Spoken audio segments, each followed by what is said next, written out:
Já estamos gravando a nossa terceira aula, isto mesmo, esta é a terceira aula da nossa matéria Cartas Paulinas 2, terceira aula, eu espero não estar enganado, que é a terceira aula da nossa matéria Cartas Paulinas 2, curso médio em Teologia. Hoje é segunda-feira, 7 de março de 2022, curso médio em Teologia, terceira aula da nossa matéria Cartas Paulinas 2, segunda-feira, 7 de março, ano 2022. A nossa aula, a nossa matéria, aliás, vai terminar no dia 28. Entre amanhã e sexta-feira, eu vou postar a vocês as instruções do jogral. Então, eu sugiro já entre esta... Lembra-se do jogral? Alguém se lembra? Que eu falei sobre o jogral? Quem se lembra? Quem se lembra? Oh, deu branco em vocês? Eu não falei que vai ver o jogral como avaliação Não, da... Não só falei. falo, não, só que nós estamos na turma, no pastor, não para provão. nós, não. O senhor não falou ainda não, acho que... Eu falei, já falou de jogral, eu levantei a mão, que eu pensei que era do modelo da outra vez que nós fizemos. Só Me um perdoe. momentinho, então. Seria o questionário como Isto, trabalho? perdão. Isto, questionário. Desculpe, vocês verem como eu já estou, realmente eu estou um pouco deslocado. Realmente, é o provão de Cartas Paulinas 2. Perfeito. Desculpe mais uma vez. Ok. Eu já coloquei a data da entrega do provão de Cartas Paulinas 2. Sim ou não? Já coloquei a data? Não. Não.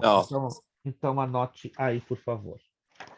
Anote aí. Nós vamos trabalhar com 3 datas, porque, infelizmente, eu tenho percebido que alguns de vocês estão com muita dificuldade. Terceira, quarta, quinta aula. Ou seja, a nossa aula termina no dia 21. Dia 21, dia 28 começamos a nova matéria. Então, vamos colocar aí 3 datas para você entregar o provão. Primeira data, 4 de abril. Segunda data, 11 de abril.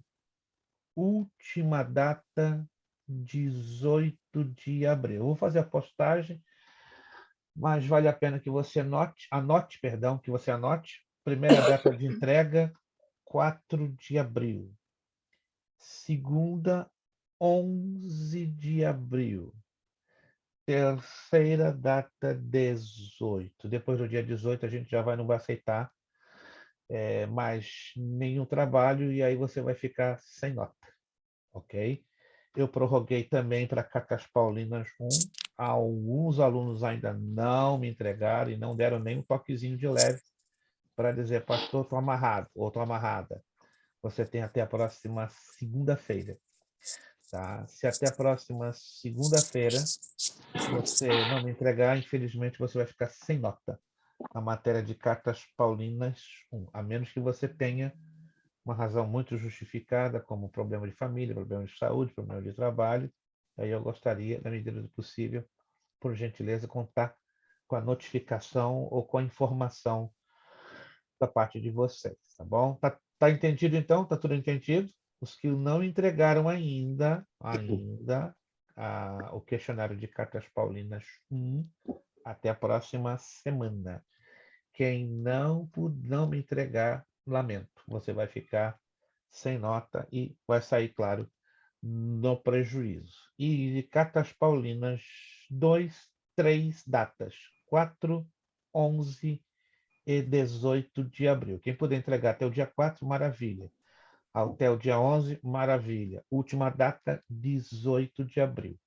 Daqui por diante, até 2 ou 3 matérias mais, nós vamos trabalhar com esse sistema. Dentro de 2 ou 3 matérias, aí voltamos a fazer prova, né? É uma maneira que eu estou trazendo para aliviar um pouquinho o peso da questão da prova do lado de vocês e mover vocês, dinamizar vocês para se habituarem a fazer pesquisa. Né? Porque, repito, eu sei que alguns de vocês não têm hábito de fazer pesquisa, então essa é a maneira que eu estou encontrando para dinamizar vocês para fazer pesquisa. Deixa eu fechar aqui o áudio. Porque Qual a data da última aula mesmo, pastor, por favor? a data da nossa última aula da matéria de Cartas Paulinas 2, 21 de março. Hoje é a terceira aula, confere? Então vem a quarta aula, que é a próxima semana, dia 14. Então a gente vai procurar fechar essa matéria no dia 21. Aí no dia 28, no dia 28 começamos a nova matéria, eu vou divulgar a vocês no transcurso dessa semana, porque eu estou entre duas matérias, só estou alterando a posição na grade, tá? Mas nessa semana eu já vou dar para vocês, já vou postar qual é a matéria que nós começaremos no dia 28, certo? E repito as datas de entrega de Cartas Paulinas 2, o questionário 4, 11 e 18, e eu também vou postar. Eu sugiro que você não perca o fio da meada na questão de estar acompanhando as postagens. Estou fechando o áudio. Todos estão me ouvindo? O áudio está fechado. Todos estão me ouvindo? Maravilha. Ok. Abra lá a sua apostila, por favor. Página de número 4. Introdução às epístolas da prisão. Introdução das epístolas da prisão. Eu acredito que a maioria de vocês já leram, já ouviram pregações, já ouviram ministrações que nos informam que o apóstolo Paulo passou por duas prisões diferentes. Quem de vocês sabiam disso? Bom, Kleber, quem mais? Alguém mais sabia disso? Pastora Priscila, irmã Lúcia, pastor Juarez, Paulo, irmão José. Paulo passou por dois períodos de prisão, tá? 2 períodos de prisão, tá? Se você virar lá na página 3, vamos rapidinho, só para você recapitular, para não ficar nenhum tipo de dúvida, porque é muito incômodo quando o aluno está em sala de aula, termina a aula e vai para casa levando a dúvida na cabeça, na mente. Quantos estão vendo lá na página 3, na página anterior, que foi a página que nós terminamos, esse quadro com a classificação das epístolas? Quantos estão vendo? Isso. Peço que vocês, por favor, isso aqui vai ser, vamos dizer, a tabuada resumida das epístolas paulinas. Irmã Ana Paula, me ouve, irmã Ana Paula?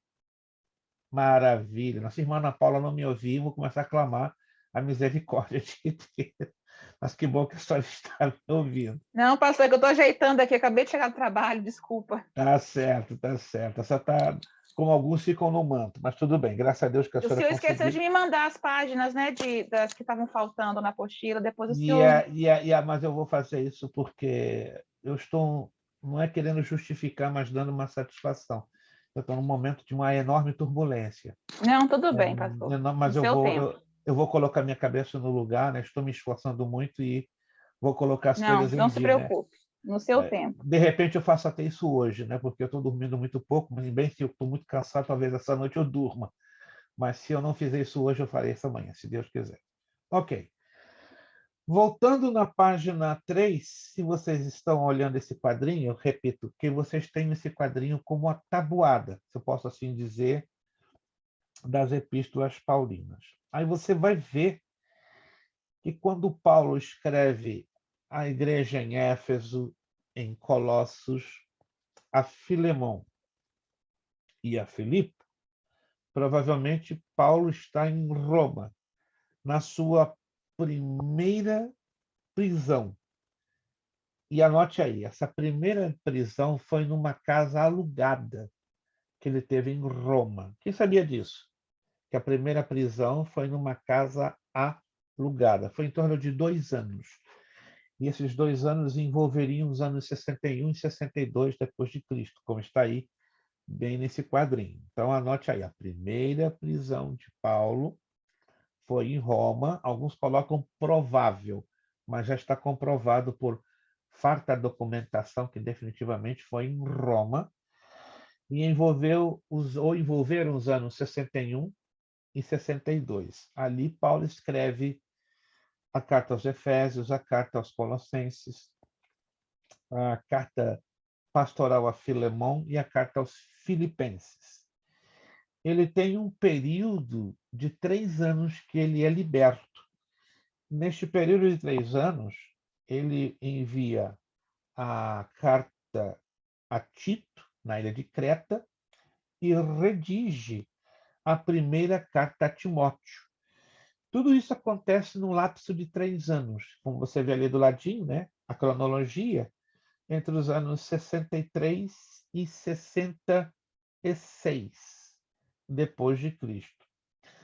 Consequentemente, a última fase, perdão, da vida de Paulo envolve a sua segunda prisão e o martírio. Nessa segunda prisão é a segunda carta a Timóteo, então que a gente vai dar uma olhadinha lá nos dizeres, né, desta carta, né, que na verdade é uma carta de despedida, né, uma carta bem típica, bem curiosa, com um tom até um pouquinho melancólico. É uma mistura de melancolia com a alegria da partida, né? Eu acredito que, humanamente falando, nenhum de nós temos aquela perspectiva, por exemplo. É só um exemplo, por favor. Né? O irmão Wellington já sabe que vai morrer amanhã.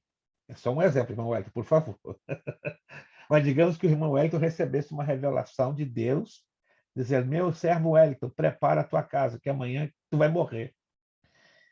Qualquer um de nós recebendo um aviso dessa natureza da parte de Deus, eu tenho certeza, tremeríamos na base. Concorda comigo? Tremeríamos na base, e nenhum de nós, entre aspas, não estaríamos de todo preparados para a morte ou gostaríamos de partir por N razões. Amamos a vida, amamos a nossa família, nos preocupamos em como vamos deixar nossa família, etc, etc. Caso diferente de Paulo. Paulo ansiava, não porque ele fosse um suicida ou coisa parecida, é porque ele sofreu tanto, tanto, tanto, tanto, tanto, tanto, tanto. E dentro do que ele pôde, na graça de Deus, ele pôde fazer alguma coisinha para Jesus, tá? Que o Espírito Santo travou com ele um relacionamento tão íntimo que até nisso, olha que coisa linda, Paulo tinha convicção do tempo da sua partida. E a segunda carta a Timóteo é uma carta realmente bem conscientizada. Viver para mim é Cristo e morrer é o quê? O lucro. Quem de nós hoje vai dizer que morrer é lucro? Sexta-feira participei de um funeral. Confesso que eu não gosto, mas como ministro do Evangelho, não me pergunte por quê. Até hoje eu me pergunto. Realizei 27 casamentos e 64 funerais. Não me pergunte como ou por quê. Em 34 anos que eu já sou pastor, eu tenho feito mais funeral do que casamento. Mas todo funeral, uma coisa que eu tenho aprendido é que é uma oportunidade de ouro para você falar do Evangelho de Cristo. Eu estive no funeral da esposa de um pastor muito querido aqui da Flórida, um pastor hispano. Já nos conhecemos há mais de 20 anos. Tinham 300 pessoas, 309 pessoas exatamente nesse funeral. Estou dizendo isso para vocês verem como é interessante, né? Como alguns cristãos encaram a morte. E foi uma senhora de 73 anos, a esposa de um pastor querido, como já disse, foi contaminada pelo Covid, ficou 3 semanas hospitalizada, teve os pulmões comprometidos e acabou falecendo, porque ela tinha comorbidades, né? Tinha problema de coração, diabética e tudo isso. A gente pensa numa família que já estava preparadinha para que a irmã partisse para a eternidade. Pensa na irmã que escreveu, já sabia que ela já estava para partir. Olha que coisa louca. No hospital, ela já deu instruções aonde ela queria ser sepultada, os hinos que teriam que ser entoados. Ela fez toda a escala do que seria o funeral dela. Ninguém esteja chorando por mim e tal, e eu quero que 2 pastores estejam fazendo o meu funeral. No templo, pastor fulano, e no cemitério, pastor Luiz Prestes. Eu fiquei chocado. O quê? Uau! Eu fui sorteado. Falei, Jesus da glória. Resumindo, eu nunca participei na minha vida de um funeral tão feliz. Parecia uma festa de aniversário ou uma festa de casamento. Gente, foi uma coisa doida.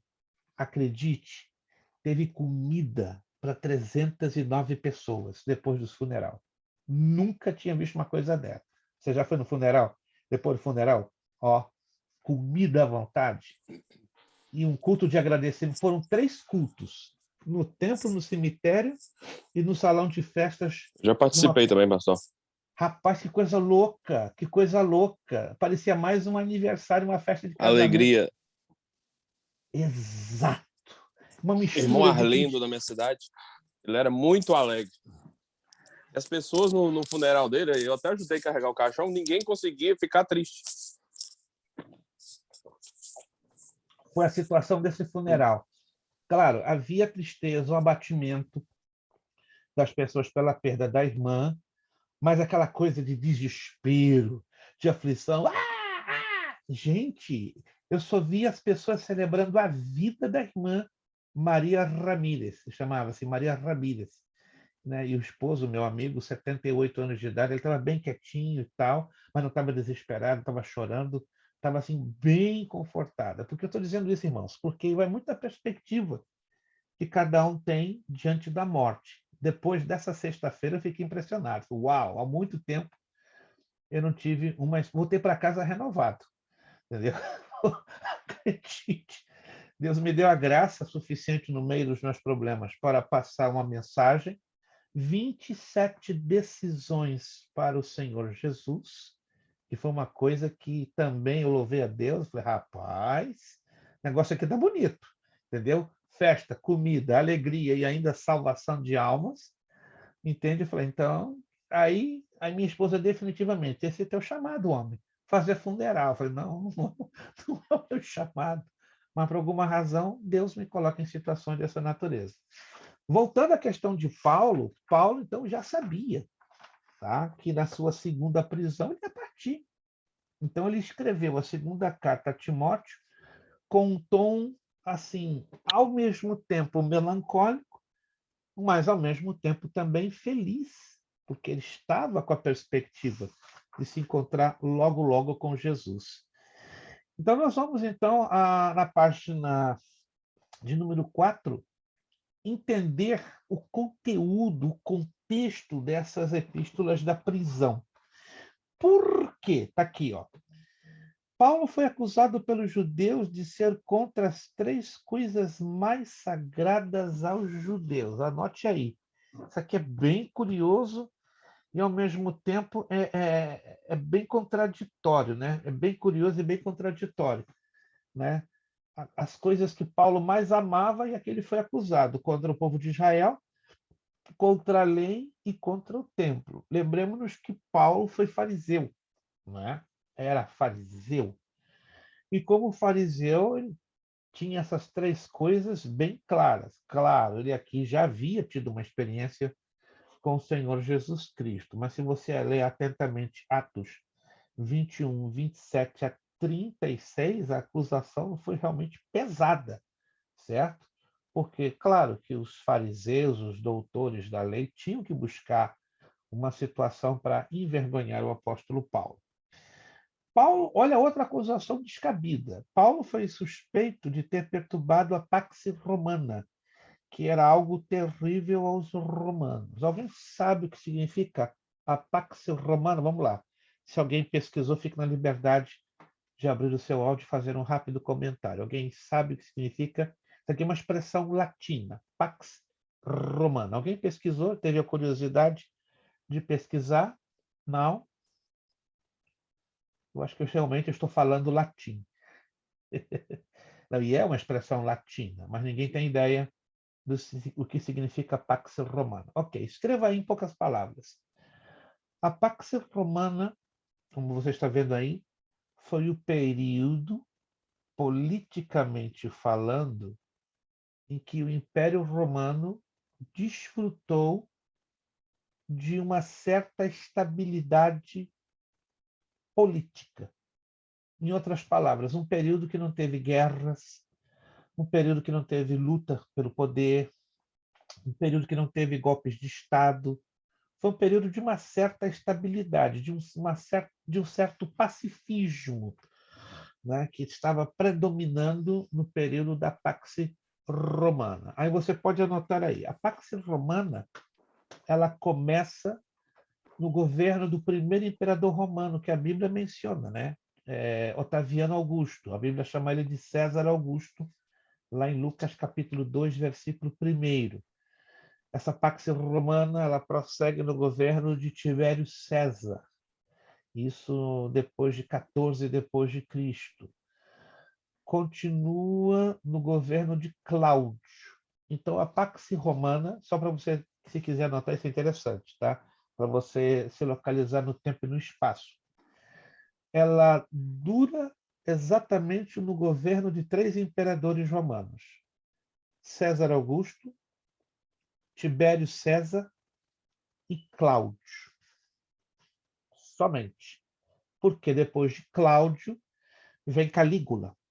E Calígula, se você estudar na história, é o primeiro imperador romano a ser assassinado. Então a Pax Romana ela cai, ela é completamente quebrada a partir do governo de Calígula. Aí é uma sequência de atentados internos, golpes de Estado, entende? E geralmente esses golpes aonde o imperador romano era assassinado, eles eram praticados pela guarda pretoriana. Alguém já ouviu falar da guarda pretoriana?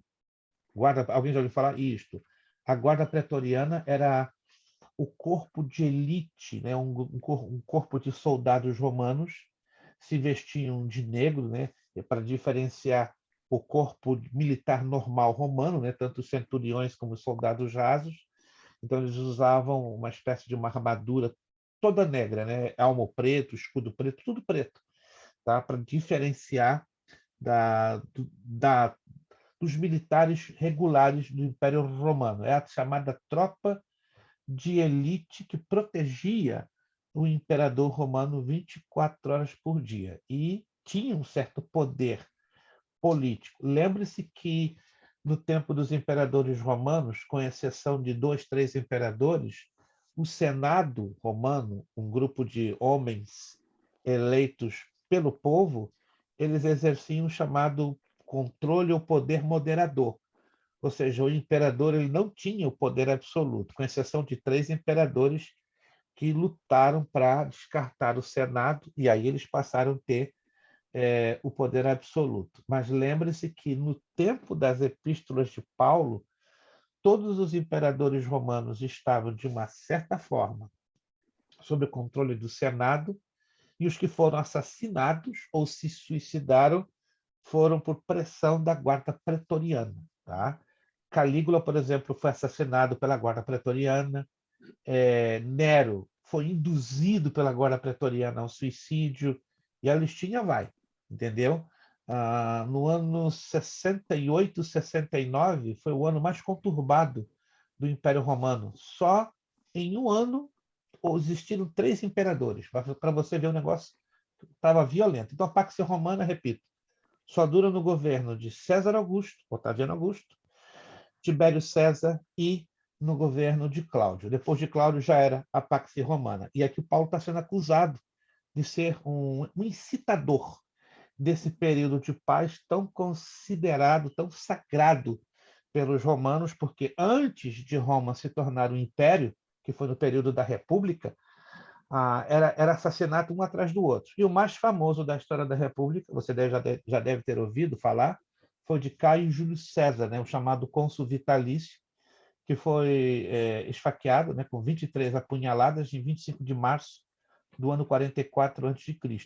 E a última apunhalada que Caio Júlio César, recebe no seu peito é do seu próprio filho adotivo. Aí vem aquela famosa frase: Quo unquis Brutus, em latim, até tu, Brutus.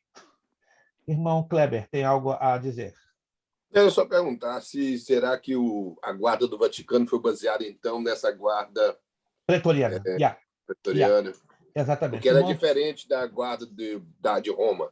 A guarda do Vaticano é baseada no exército suíço.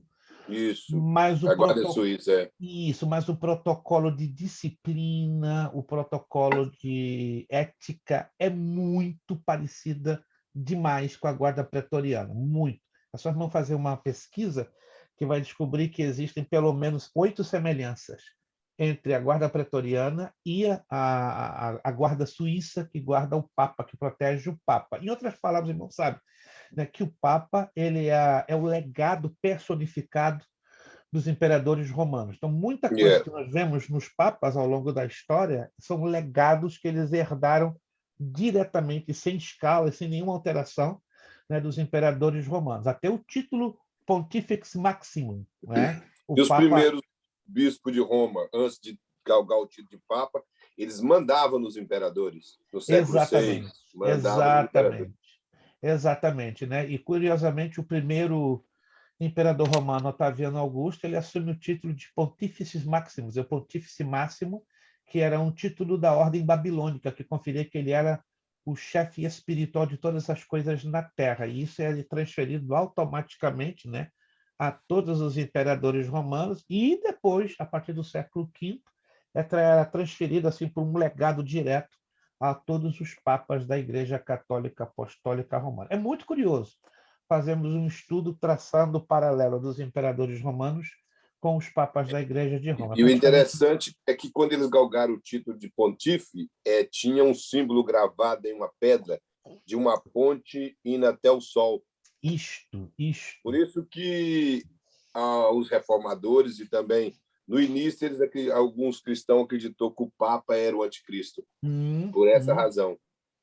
Do fato dessa ponte, de galgar esse tipo de pontífice. Na Igreja Católica, irmão Kleber, isso é interessante para que também vocês analisem.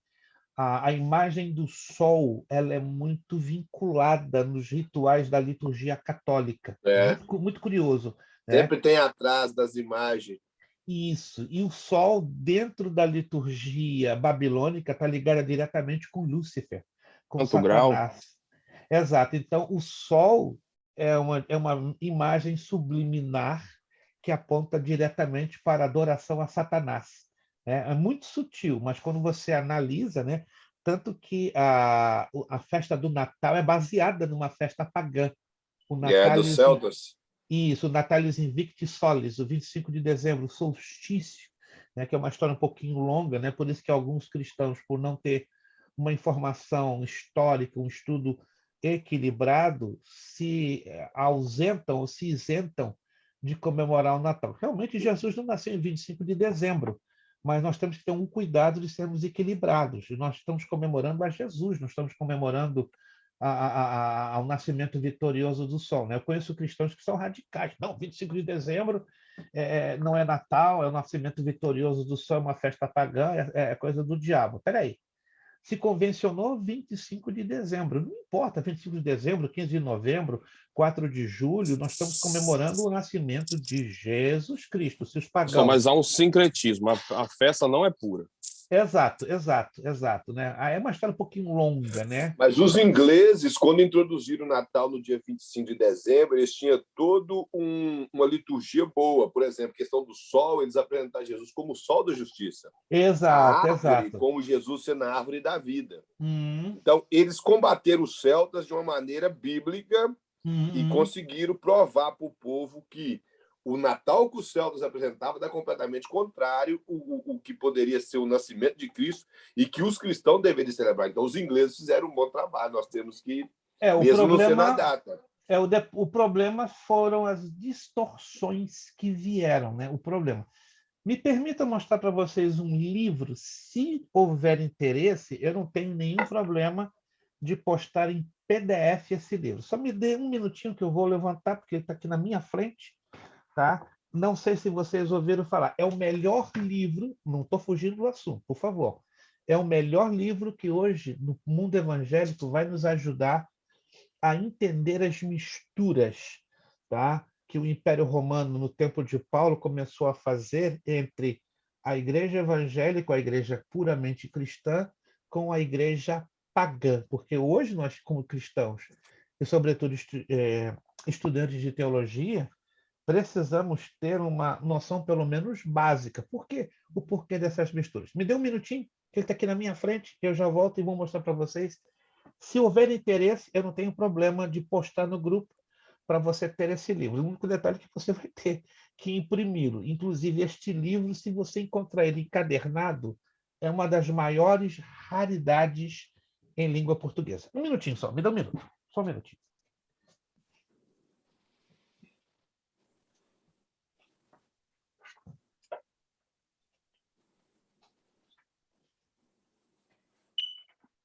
Ok. Quem de vocês já ouviu falar deste livro? Babilônia, Ontem e Hoje. Abraão de Almeida. Ô, rapaz, pastor eu já sabia que o pastor Juarez ia levantar a mão. Se o pastor Juarez não levantasse a mão, eu ia levantar minha mão para orar por ele. Eu tenho em cassete. Não, mas esse livro aqui, olha só, ele é fininho, ele tem 144 páginas, e essa aqui é uma edição histórica da CPAD. Deixa eu mostrar para vocês o ano. Ó, 1982. Só existiram 3 edições deste livro. Esse livro aqui é a última edição, 1900. Eu cuido isso aqui como uma joia. Aí eu trabalhei um tempinho com o pastor Abraão de Almeida. Pastor Abraão de Almeida, carinhosamente, eu vou te dar ele em PDF para você dar para quem quiser. Como é que é? Vou te dar ele em PDF para você dar para quem quiser. Então está aqui, encadernado, impresso em PDF. Chique. Se você tiver interesse, vai lá no grupo, pastor, eu quero. Se tiver pelo menos 5 de vocês que tenham interesse, eu já posto PDF no grupo. Se não tiver mais de 5 pessoas, só vou colocar no privado de vocês, ok? Mas se tiver 5 mais, deixa eu só rapidamente mostrar para vocês os assuntos. Está aqui. Não estou tomando tempo, isso aqui é interessantíssimo. Ó, deixa eu só aqui aproximar. A origem do paganismo, Nimrod, Semiramis e Tamuz, algumas doutrinas pagãs, no rastro da Babilônia, Pérgamo e o trono de Satanás, deuses, semideuses e santos, a Páscoa e outras ofertas, mitos e relíquias, culto a Maria, uma afronta à fé cristã, inovações e reforma, Papa Noel infalível e ameaça ecumênica. Maravilhoso. A melhor e a maior fonte de pesquisa em língua portuguesa. Você pode encontrar obras parecidas, mas iguais a esta do pastor Abraão de Almeida. Veja só, não é um livro muito grande. Tá? Isso aqui é uma riqueza. Alguém tem interesse? Alguém? Maravilha. Então, por unanimidade, eu vou postar o PDF no grupo. Aí você fica à vontade. E lembrando que quando você transferir para o seu e-mail para imprimir, ele vai ficar assim, ó. Ele vai ficar assim, ó. Olha o tamanho da letra. Muito bom para se ler. Você vai ter aqui uma fonte fantástica de pesquisa. Ele, pastor Abraão de Almeida, dá todas a base histórica da Páscoa pagã, do Natal pagão, ou seja, nos vai ajudar a termos uma visão cultural e social, até mesmo do Império Romano, do tempo do apóstolo Paulo, para nós entendermos como as coisas funcionavam. Vamos lá. Só uma coisa, pastor. Um livro bom que saiu tem pouco tempo, que é a respeito do nascimento de Cristo, do Natal. Bom, é um livro que saiu do Timothy Keller. Esse é um livro bom a respeito do Natal. Já ouvi falar, já me recomendaram, não adquiri ainda, né? Está na minha lista de uns 20 a 30 livros que eu tenho que adquirir até o fim do ano, mas alguns pastores americanos que eu aqui conheço em Orlando me recomendaram este livro. Diz que é um dos melhores dentro da temática. Então, eu estou correndo atrás para conseguir este livro, né? Não sei se ele existe em português, mas não tem problema. Tem português. Não sabia. Eu fui recomendado adquiri-lo em inglês. Não, ok. Se o irmão tem a capa dele, se conseguir a capa, fica na liberdade de postar. Eu vou mandar agora no grupo aí. Isso, tem toda a liberdade. Se tratando de boa literatura, nós estamos aqui abertos, né, para divulgar o que é bom para a edificação do corpo de Cristo e para ajudar também na compreensão das aulas, né? Porque, não, os livros nos abrem um leque muito grande. Vamos lá? Continuando. Sim, irmã Priscila. De acordo com a apostila que a gente estava conversando, a primeira prisão de Paulo A gente sabe que a segunda era Nero, que era o imperador da época. Na primeira, Exato. quem é? Calígula, perdão, Cláudio. Os imperadores romanos, cronologicamente, que envolvem o período do nascimento de Cristo e as epístolas paulinas, se você quiser anotar, são os seguintes: indo de Jesus Cristo, ok? Envolvendo o período das epístolas paulinas ou das cartas de Paulo. Quer anotar? Na ordem: César Augusto, Tibério, Cláudio, Calígula e Nero. Lembrando que entre a primeira e a segunda prisão de Paulo, entra no meio Calígula. Calígula teve um governo muito curto, curtíssimo. Pastor, Sim. na matéria anterior que foi dada pelo pastor Marconi, tem essa ordem aí. Sim, eu tenho noção. Sim, eu me lembro. Eu só não consegui pegar essa ordem e colocar aqui na prisão de Paulo. Eu tenho noção porque eu redigi a apostila, entendeu? Então, sim, eu queria só fazer a conexão, sabe? Com Paulo, a cronologia.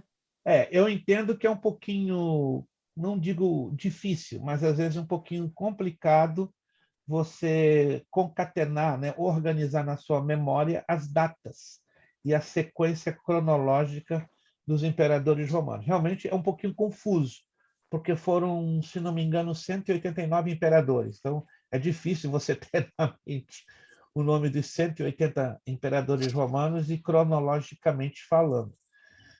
Vocês podem me achar de doido, mas eu tenho na minha mente o nome de todos os 189 imperadores romanos e a data de governo deles.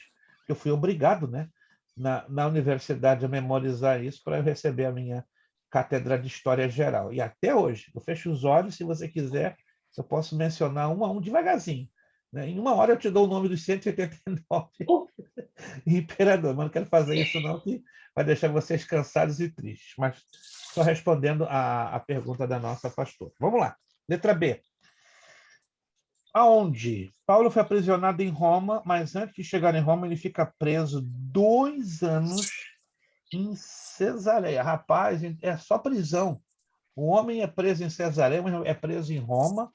Não dá outra, é só prisão. Né? Eu li esses dias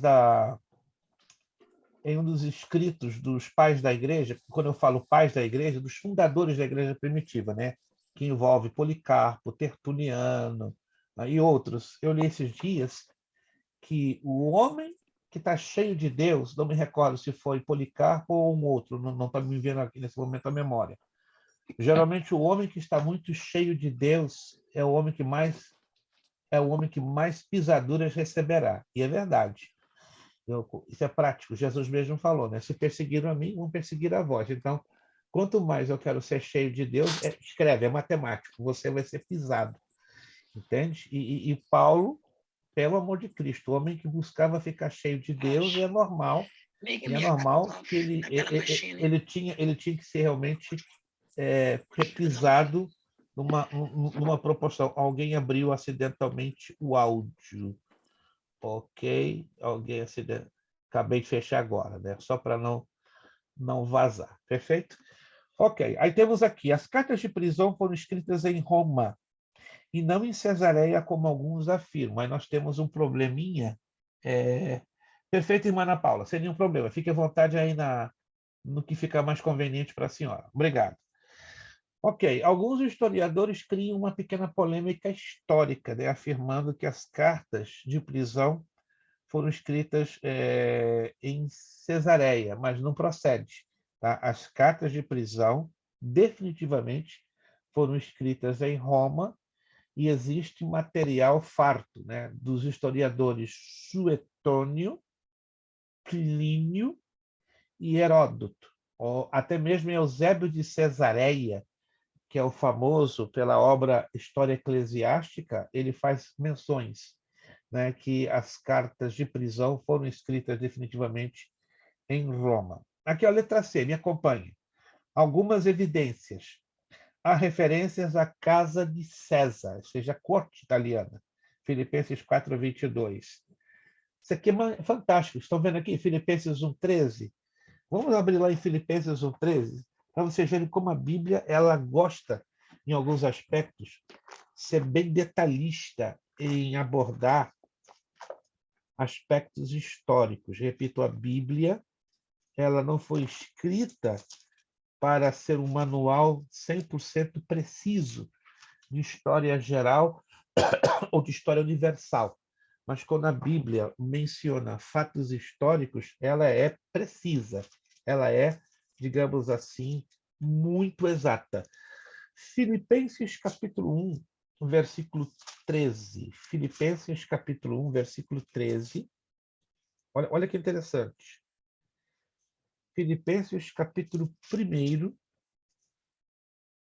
versículo de número 13. Deixa eu ver aqui. De maneira que as minhas prisões em Cristo foram manifestas por toda a guarda pretoriana e por todos os demais lugares. Pode anotar aí? Esta é a única menção nas cartas de Paulo, repito uma vez mais, esta é a única menção nas cartas de Paulo à guarda pretoriana, ou seja, a guarda de elite que protegia o imperador romano. É para vocês verem como Paulo, de uma certa forma, estava próximo da corte italiana, estava próximo do imperador romano, ok? E aí era Cláudio, o imperador, ok? Que havia sucedido a Calígula, entende? Então, Calígula ele é assassinado pela guarda pretoriana, aí assume Cláudio. Aí, depois de Cláudio, entra Nero. Ou seja, Cláudio ele foi nem mal nem ruim. Ele foi um meio termo, foi um político de mão cheia. Entende? Inclusive, foi ele que ajudou a pressionar a guarda pretoriana para o assassinato do próprio sobrinho. Muito estranho. Não é muito estranho, é um pouco comum no jogo de poder de Roma, entendeu? Então, Cláudio pressionou a guarda pretoriana para, então, assassinar o próprio sobrinho, que foi Calígula. E olha que Cláudio cuidou aos extremos, mas, claro, com o interesse de um dia ser reconhecido como o sucessor natural de Calígula. Depois de Cláudio, aí vem Nero, né? Aí Nero é que bate o martelo para o martírio do apóstolo Paulo. Terceira evidência, né, que as cartas de prisão foram escritas de Roma, a liberdade que Paulo tinha para pregar em harmonia com o relato de Lucas. Muito interessante isso aqui. Aí vem a pergunta, quando? Paulo ficou pelo menos 2 anos preso em Roma. A evidência escrita está lá em Atos dos Apóstolos. Vamos em Atos dos Apóstolos, capítulo 28, versículo 30. Atos dos Apóstolos, capítulo 28, versículo 30. Atos 28, 30. E Paulo ficou 2 anos inteiros na sua própria habitação que alugara e recebia todos quantos vinham vê-lo. Olha que interessante, né? Ainda que preso na sua casa alugada, Paulo teve a liberdade de comunicação, de visitação, de acesso, né? E foi um período assim importantíssimo. Vocês acreditem ou não, parece que na nossa visão humana, os períodos de cativeiro, né, de prisão, que passamos ministerial ou espiritualmente, para o nosso mal, para a nossa destruição. Não é, irmãos. Nenhum deserto que Deus permite é para a nossa destruição. Estão de acordo, gente?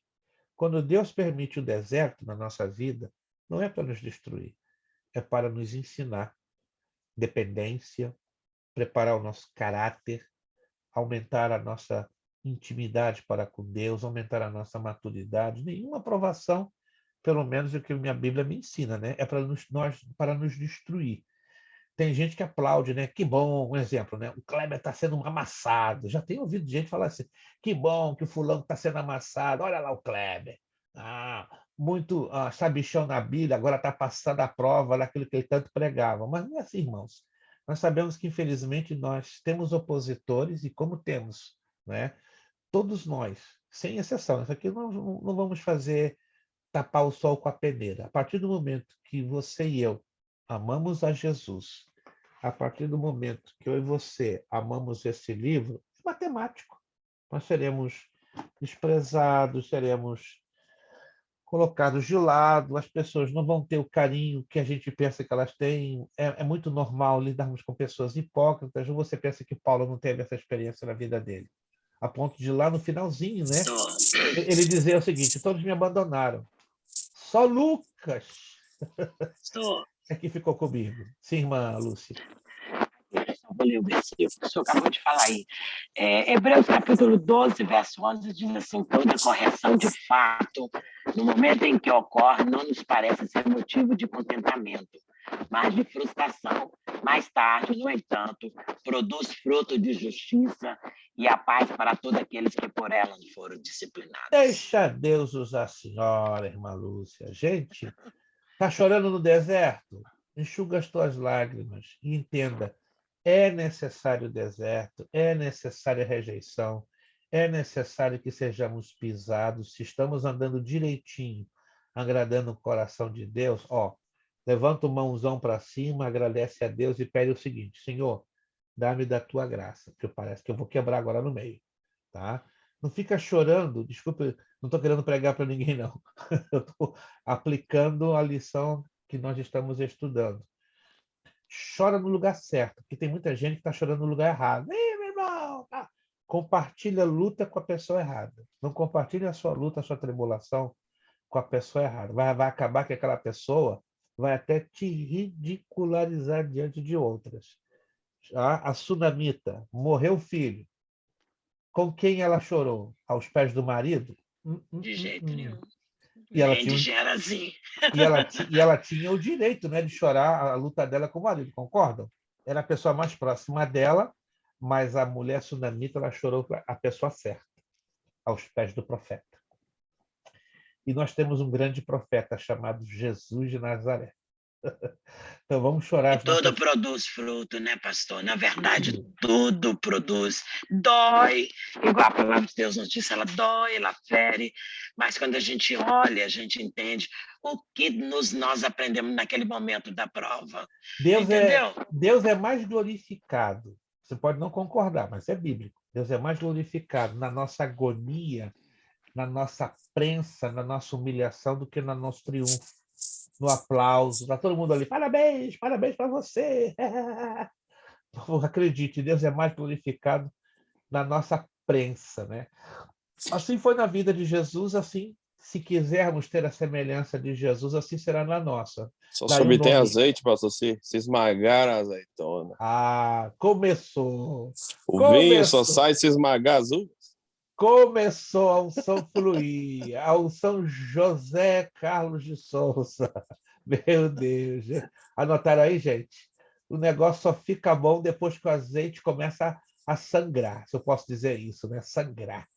Então, se você está na luta, agradeça a Deus, porque é uma oportunidade maravilhosa. Dói muito, como disse a irmã Lúcia, muito. Mas lá na frente vai valer a pena. Você vai dizer: obrigado, Senhor.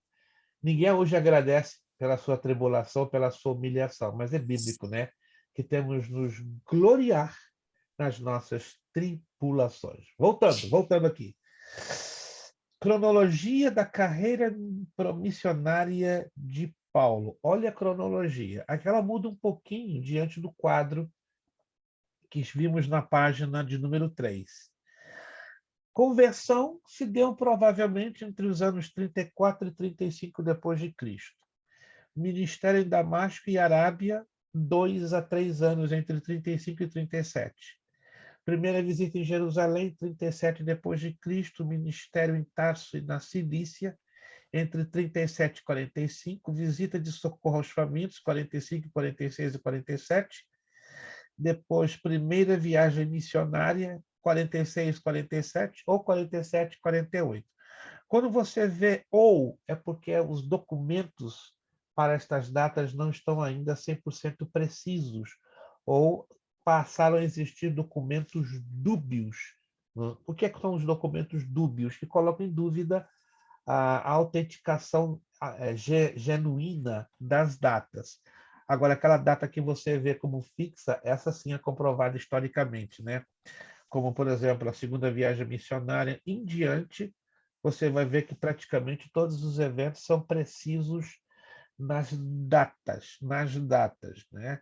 E a morte de Paulo também, acredite se quiser, é um outro assunto que leva um pouquinho de polêmica, ou se ele morreu entre 64 e 65, ou entre 66 e 67 depois de Cristo, porque tem documentação para ambas estas datas. Não se sabe ao certo qual das duas é a genuína, é a válida, mas pelo fato que existem duas documentações, então, por isso que os historiadores se valem de apresentar as duas datas. Compreendido? Compreendido essa parte? É interessante porque você vai ver também algumas pequenas flutuações de datas em outros livros que você vier a ler.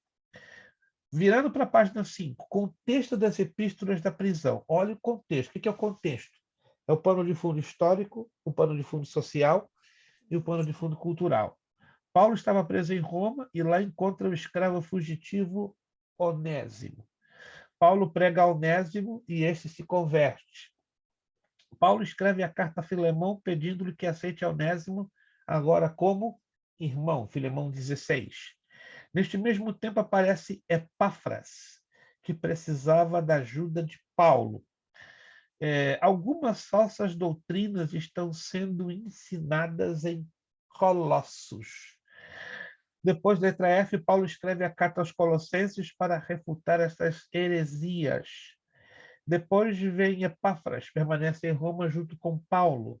Onésimo e Tíquico levam as cartas de Paulo aos seus destinatários, Éfeso, Colossos e a Filemão. Deixo claro que Paulo, quando escreve aos Colossenses, ele está refutando uma heresia muito pesada que começou ali nos tempos de Paulo e adentrou até o tempo da redação das 3 epístolas de João e do Apocalipse. E esta heresia ensinava o seguinte, que Jesus não era o Cristo, que Jesus e Cristo eram pessoas diferentes. Jesus é aquele que nasce, e o Cristo só se torna Cristo depois da sua morte na cruz do Calvário. Me fugiu à mente o nome desta heresia, uma heresia que dominou muito forte. Gnosticismo. Gnosticismo, obrigado. Então, hoje, desculpe, irmão, realmente eu estou um pouco avoado. O gnosticismo definitivamente ensinava que Jesus e Cristo, estão me acompanhando? Eram pessoas totalmente separadas, distintas. Mariana, Mateus já dormiu? O áudio de alguém abriu aí, acidentalmente. Onde que ele está? Uau. Ok, já fechei. Ok. Entenderam, então, esse problema do gnosticismo começa em Colossos e se estende no tempo do apóstolo João. É só você ler o conteúdo da carta aos Colossenses e das 3 cartas de João que você, na verdade, a primeira carta, ela fica bem mais enfática. Ela fala muito forte sobre a questão do gnosticismo e até mesmo eles colocam em questão a própria ressurreição do Senhor Jesus. Sim, irmão Kleber. Eles negavam que Jesus tinha um corpo porque ele era uma mistura de doutrinas judaicas, do judaísmo, com a filosofia de Platão. Isso. Que eles negavam que Jesus não tinha um corpo, porque o corpo em si é mau. Então, Jesus era só espírito. E que foi no batismo que o Cristo veio sobre Jesus. Exato. E por isso que hoje a Igreja Católica tem Maria como sendo a Virgem Maria toda a vida, porque isso predominou no século 3 e 4, que com Macião, ele pregava muito isso, Agostinho até debateu muito com ele. E isso predominou na Igreja Católica, que Maria ela não teve relação Paulo debate isso no capítulo 7 da primeira carta aos Coríntios, que a relação sexual era algo impuro, porque já que o corpo não presta, 2 corpos juntos dobram o que não presta. Então, eles não aceitavam o sexo e muitas outras coisas. E o Evangelho de João, ele já inicia mostrando, também que o senhor falou das outras, mas o Evangelho de João também é contra o gnosticismo. O primeiro capítulo já mostra isso. E João, ele apresenta muita coisa mostrando que Cristo ele é Deus e homem, justamente para provar isso. E o interessante é que a maneira que Paulo escreve a carta aos Colossenses, ele usa muito o verbo, os verbos gregos que mostra a sabedoria, as instruções, e eles acreditavam em anjos, que anjos eram quase que superior a Cristo, porque anjo nunca possuiu corpo. Eu tenho um livro aqui sobre gnosticismo, era uma heresia que o apóstolo Paulo, segundo os estudiosos, foi conhecido como a heresia de Colosso. A heresia de Colosso, exato. Que a situação era. E como diz os pregadores, se nós não tivéssemos homens preparados, talvez nós seríamos gnósticos hoje. E como o irmão mesmo mencionou, o gnosticismo teve como raiz vários aspectos da filosofia grega, dentre elas os epicureus e os estoicos. Quando nós estudamos sobre os epicureus e os estoicos, nós vamos descobrir a forma como eles nivelavam as divindades, né? Porque, segundo a mitologia grega, as divindades eram meio Deus e meio homem. E por isso eles procuraram rebaixar a Cristo, né? Não sendo nem Deus completo e nem homem completo. Ou seja, eles tiveram o atrevimento, né, de colocar Cristo no mesmo nível dos deuses do Olimpo. É o que ensinava e preconizava exatamente a filosofia estoica e epicurista, né? Daí desenvolve-se, digamos assim, um enredo terrivelmente complicado do gnosticismo.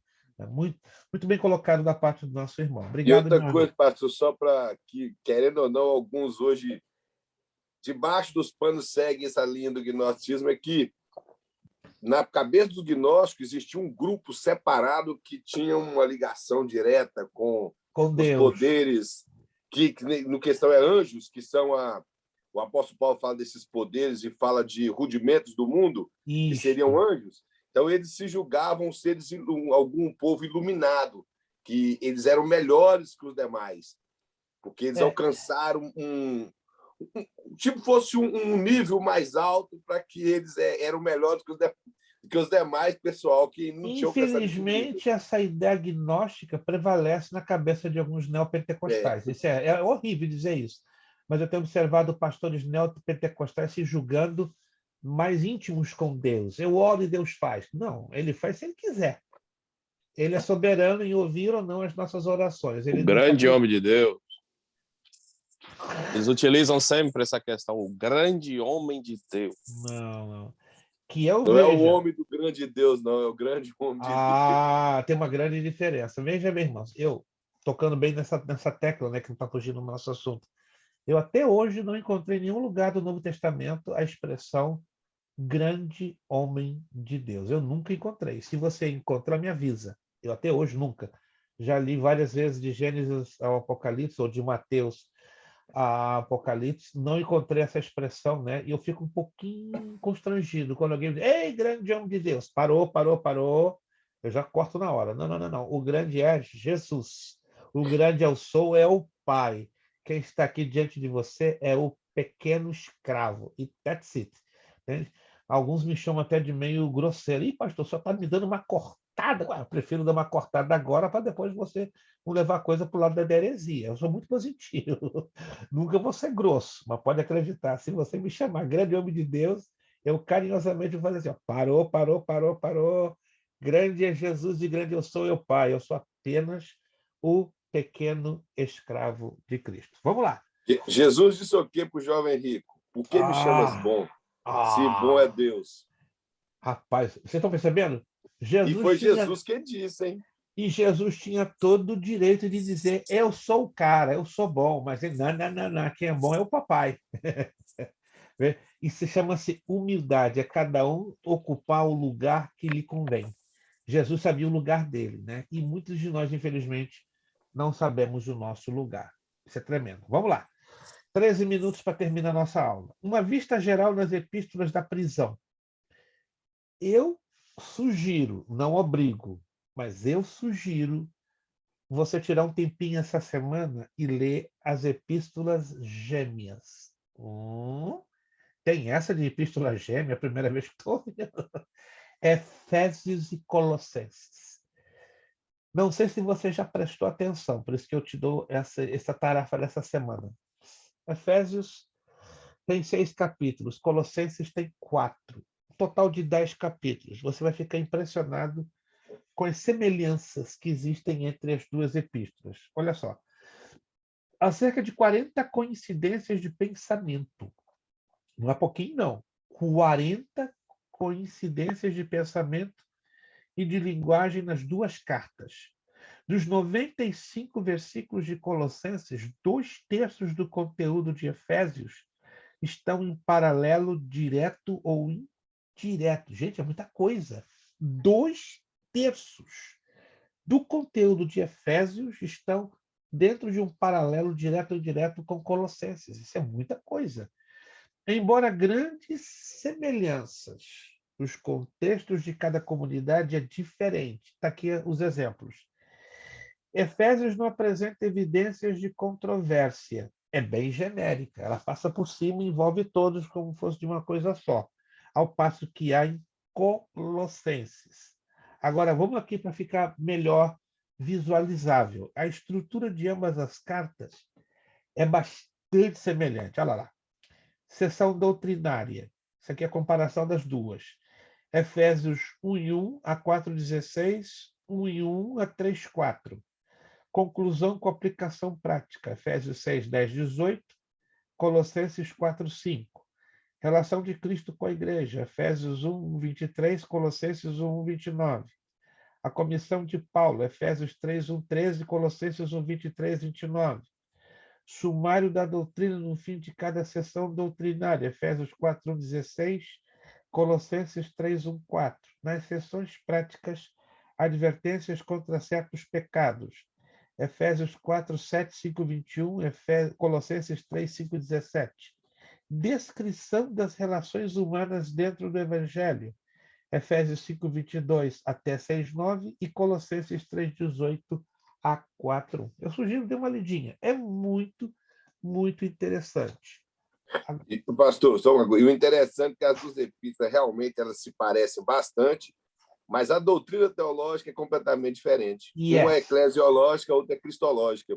Exato. Uma é voltada unicamente para a igreja, unicamente para o âmbito da visão, da compreensão, da profundidade da igreja, e a outra é apresentando a natureza divina do Senhor Jesus Cristo, justamente para combater o gnosticismo. Muito lindo, muito lindo. Então, sugerimos a leitura das duas. Apesar de semelhantes, elas são teologicamente, doutrinariamente, totalmente diferentes. Virando a página 6, as epístolas enviadas juntas. Olha que interessante, as cartas que foram juntas. As epístolas de Colossenses e Filemão foram escritas no mesmo tempo e enviadas juntas por Tíquico e Onésimo. Eis algumas evidências. As pessoas enviando saudações nas duas cartas são as mesmas, exceto por Jesus o Justo. Ei, anota aí. Além de Jesus Cristo, o Novo Testamento traz o nome de um outro Jesus. Jesus o Justo. Quem já leu isso na Bíblia? Se nunca leu, anote aí. Colossenses 4:11. Tem um aluno numa outra turma que duvidou. Não, pastor, o senhor está brincando. O senhor está com excesso de bom humor. Ah, ok. Então vamos lá. Então, Colossenses 4:11. Eu vou te mostrar se eu estou com excesso de bom humor. Colossenses 4:11. Eu jamais ia fazer uma declaração descabida, fora de contexto, se não estivesse escrito nas Escrituras. Vamos lá. Colossenses capítulo 4, versículo de número 11. Eu errei, deixa eu ver aqui. Número 11. E Jesus, chamado justo, os quais são da circuncisão, São esses unicamente os meus cooperadores no reino de Deus e para mim tem sido consolação. Anotou aí? Jesus, vírgula. O justo. Não tem nada a ver com Jesus ou Cristo. Jesus justo. Ei, agora você pode dizer, gente, eu aprendi que existe 2 Jesus na Bíblia. Jesus Cristo, Filho de Deus, e Jesus o justo. Fala, irmão José Carlos. Ó, Era um nome comum na época, né, pastor? Era um nome muito comum. É como o irmão José Carlos de Souza. É um nome famosíssimo. Eu não quero aqui puxar sardinha para o irmão José Carlos de Souza. Só o nome, José Carlos de Souza. Eu conheço no Brasil mais de 350. É assustador, igualzinho. A lista telefônica de São Paulo, se você pegar José Carlos de Souza, são mais de 150. Dá até para confundir a cabeça, né? Para ver como o nosso irmão é famoso. José Carlos de Souza, José Carlos de Souza. Gente, é assustador. É assustador. Mas isso é como o irmão José Carlos falou. Era um nome muitíssimo comum. A diferenciação sempre vinha através do apelido ou do sobrenome. Paulo e Timóteo assinam a autoria em ambas as cartas, Colossenses 1:1 e Filemão 1. Arquipo, não é Arquipo, não. Alguns dizem Arquipo, outros Arquipo, mas o nome, isso aqui é uma palavra proparoxítona. Ih, pastor, agora só me matou. Não venha com gramática da língua portuguesa. Existem regrinhas, né? Não estou aqui agora para ensinar vocês a matéria de língua portuguesa, mas nós vamos ter uma matéria no bacharel em teologia, português para evangélicos, para pregadores evangélicos. Então, querendo, você vai ter que ter um pouquinho de paciência comigo, para quem for lá para o bacharel, porque a gente vai trabalhar com a Bíblia sendo livro-texto para aprendermos melhor a gramática da língua portuguesa. Irmão José. Irmão José, não, pastor, só mesmo fez me recordar do tempo de escola, as oxítonas, paroxítonas e proparoxítonas. Isso. Vocês sabem o que se trata, né? Já que irmão acentuação da segunda sílaba forte. Isso. Ele tá nos provocando um pouquinho. Então, só para recapitular, né? Oxítona, acentuação da última sílaba. Paroxítona, acentuação à sílaba do meio, ou seja, a penúltima. Proparoxítona, acentuação da sílaba na antepenúltima. Mas existem regrinhas, né? Como, por exemplo, a palavra arquipo, uma palavra grega. Então, em palavras gregas, na sua grande maioria, elas não são acentuadas, mas por uma questão de regra, você entende isso. Ar. Ou seja, toda sílaba que termina com vogal e consoante, você dá a sílaba tônica na antepenúltima. Aí ela se torna proparoxítona. Mas deixa isso mais adiante que a gente vai dessas regrinhas comuns, né, da língua portuguesa, trazendo vocábulos estrangeiros. Letra C. A epístola posterior. Filipenses. Alguém já leu em algum lugar como essa epístola foi apelidada? As epístolas de Paulo, as cartas de Paulo, foram conhecidas por alguns apelidos ou pela temática que prevaleceu ou prevalece. A carta de Paulo aos Filipenses tem um apelido pelos teólogos. Carta da Alegria? A Carta da Alegria. Gente, interessante, né? Tantas lutas, tantas provas, tantas tribulações que passa Paulo, e Paulo tem uma enorme alegria. Anote aí. Paulo foi injustiçado, perseguido, oprimido, caluniado, pisado, esmagado, traído, como um bom discípulo de Jesus. Estão me ouvindo, gente?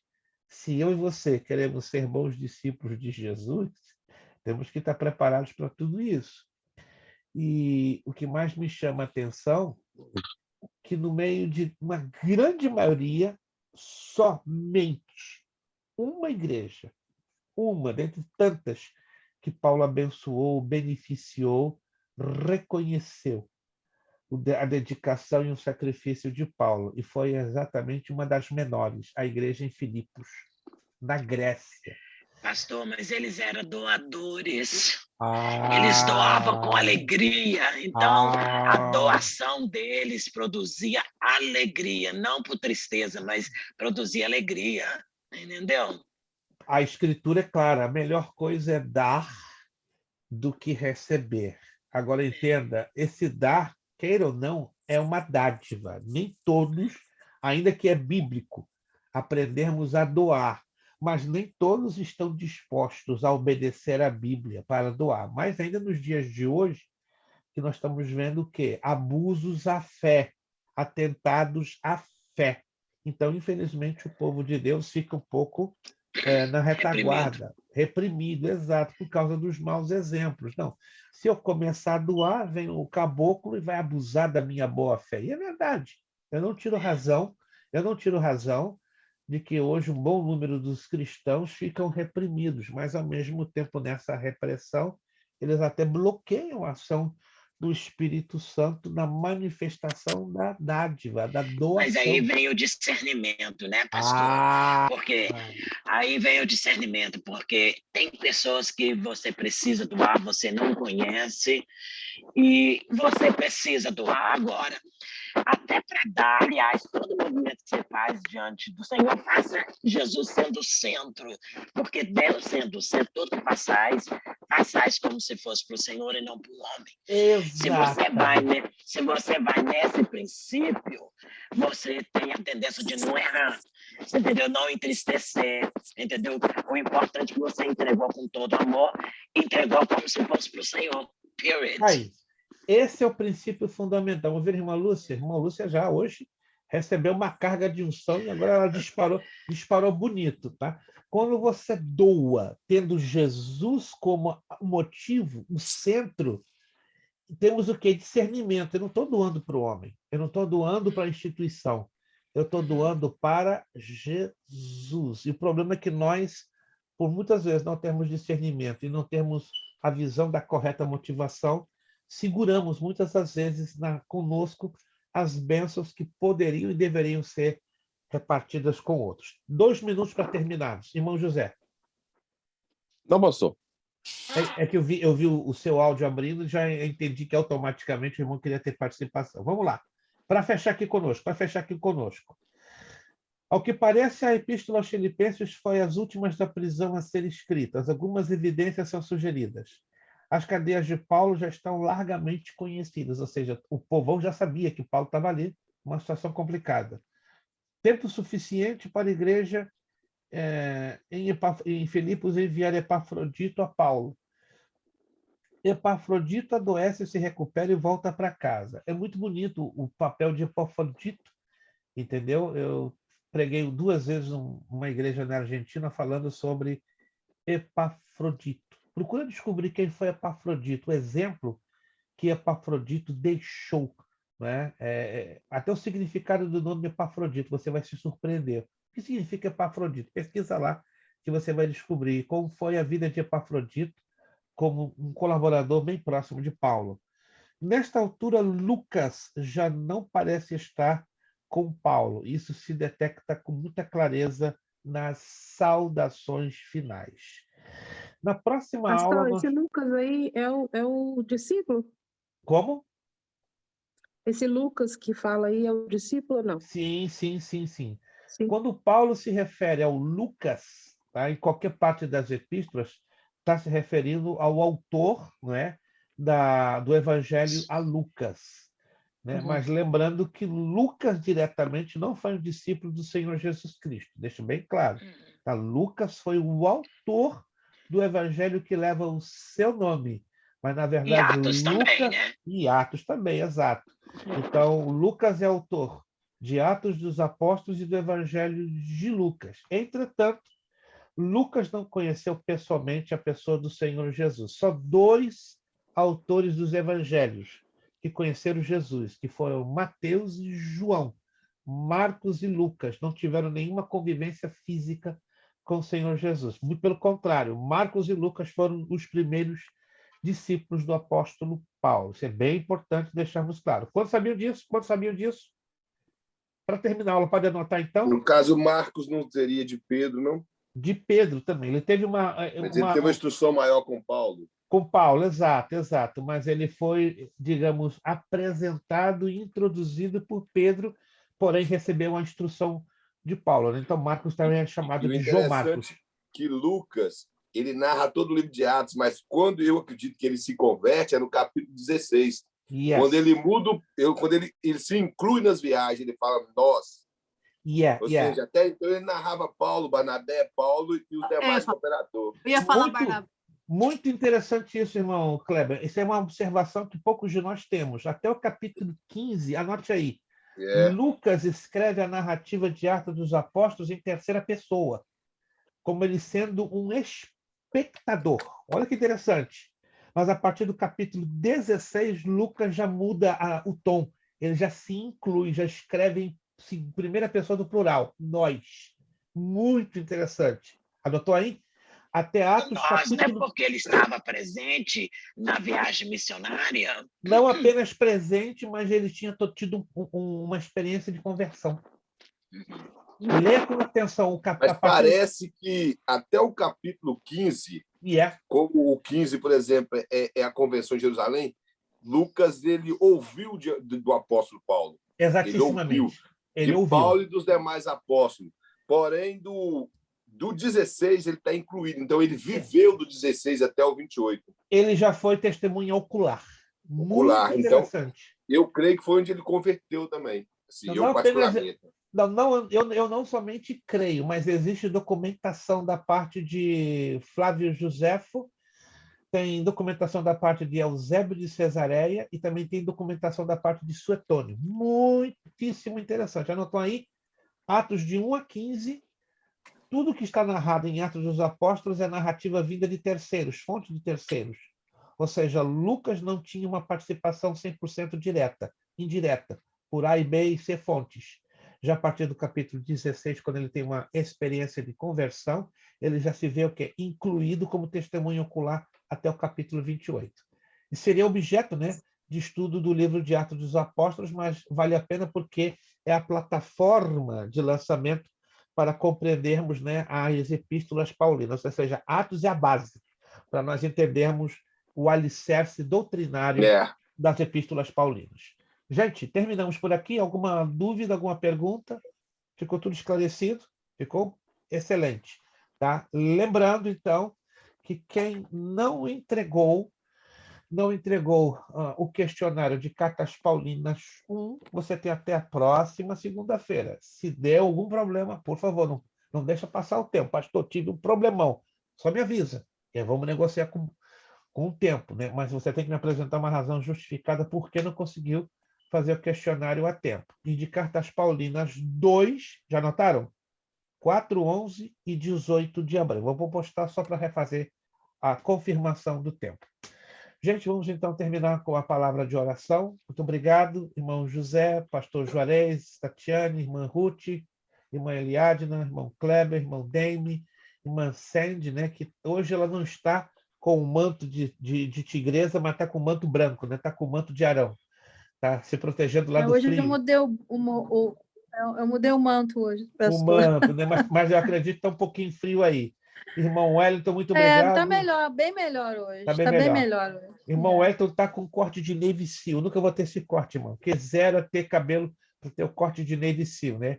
Obrigado, irmã Graziela, a irmã Lúcia. Obrigado, irmã Ana Paula. Trocou lá de tela, agora ficou em 8K. A irmã Ana Paula conseguiu ficar em SD, mas a senhora conseguiu, mais uma vez, colocar a qualidade na sua tela, 8K.